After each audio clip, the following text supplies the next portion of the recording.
Introduce y'all to my dude, Evil Eye again. I want you to tell me why you feel Ric Flair is the greatest champion ever.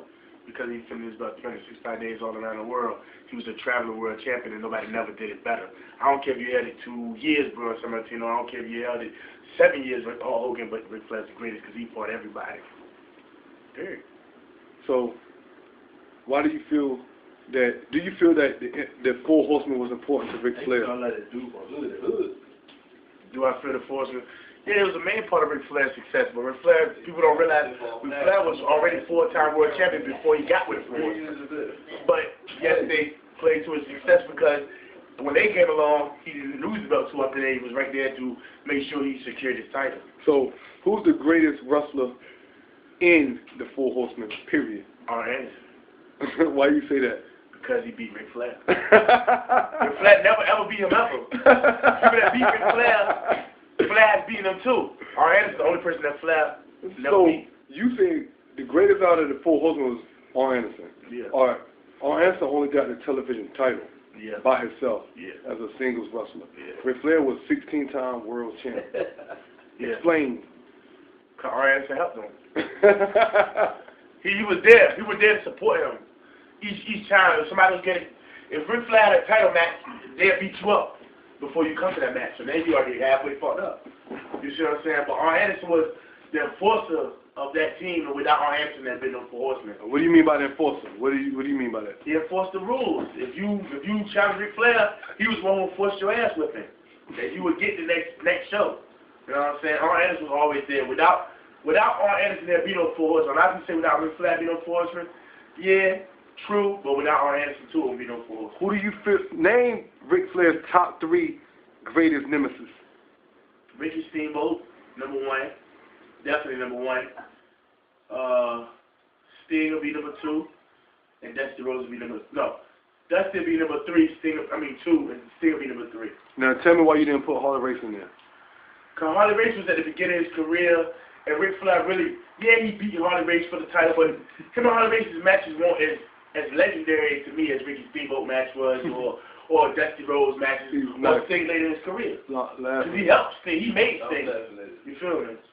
So Harley Race, he only had a couple of encounters with Harley Race that was legendary to me, and that was '83 Flair for the gold.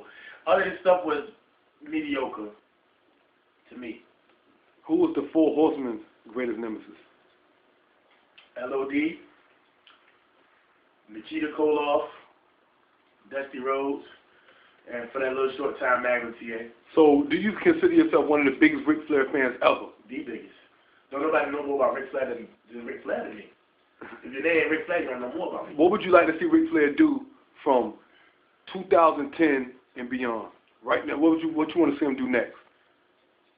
Just be a general manager somewhere. You know what I mean? And just don't wrestle no more. You don't want to see him in the ring no more? Nah, I don't want to see him in the ring So you feel that Ric Flair can't do it no more? No, he can't go 60 minutes.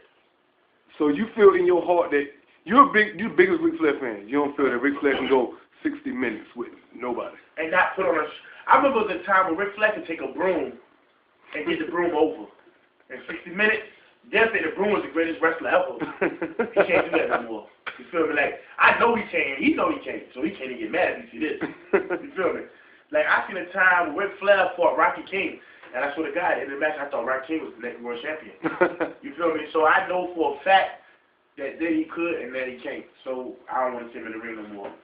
All right, before I go, if you're a Ric Flair fan, you don't want to see him in the ring no more. Before I go, I want you to name me one match that you know that Ric Flair would have lost if it wasn't for the Four Horsemen. Off the top of your head. That Ric Flair would have lost? He would have lost the match with Lex Luger in Baltimore, Maryland at Starrcade for 1 for the 4. And I think it was 89. He would have lost in 89. But right before that, he told Lex Luger, if you make it there, Lex Luger was dressed up in a little shit. Horseman caught him in parking lot, beat him to death, split his shit open. He had Ric Flair in a torture rack, but they stopped the match because Lex Luger was bloody. They stopped the match there. The Baltimore people was like, he too bloody, he let the match keep going. But he had Flair in the torture rack, was open. And they stopped it. So if the Horseman didn't beat him up, he'd be world champion. So give me your last words on this whole Ric Flair conversation. He is the greatest champion to ever live. and nobody can never take that from him. He got inducted to the Hall of Fame. If they ever make a building, Ric Flair should have his own wing for what he did for wrestling. So what do you feel about Ric Flair interviews? Because I was looking on the internet today and somebody said Ric Flair and Hulk Hogan don't have great interviews. They just scream a lot. They probably like John Cena or Triple H. And Ric Flair didn't do a lot of yelling, but his interviews was entertaining. Man, hold up. It was off his head. See, people get written for now. Y'all don't know that a lot of people, they write for a lot of people now. Ric Flair did his sharp to fly. So before I'm going to leave after this, tell me one Ric Flair interview that you remember, and why do you remember it? Shit, the most memorable Ric Flair interview to me was probably when he was talking about his biggest house on the biggest side of town, and why he used to he said, this is that words, I have a 10-meter diving board, and the reason why I let Arn Anderson dive off my diving board and Tully Blanchard dive off my diving board at Olin is because they're champions. Not just in that ring, but in everyday life. All right.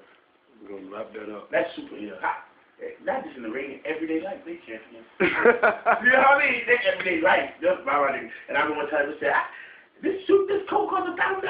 And he said, shut up, I'm hard time keeping these lizards even down.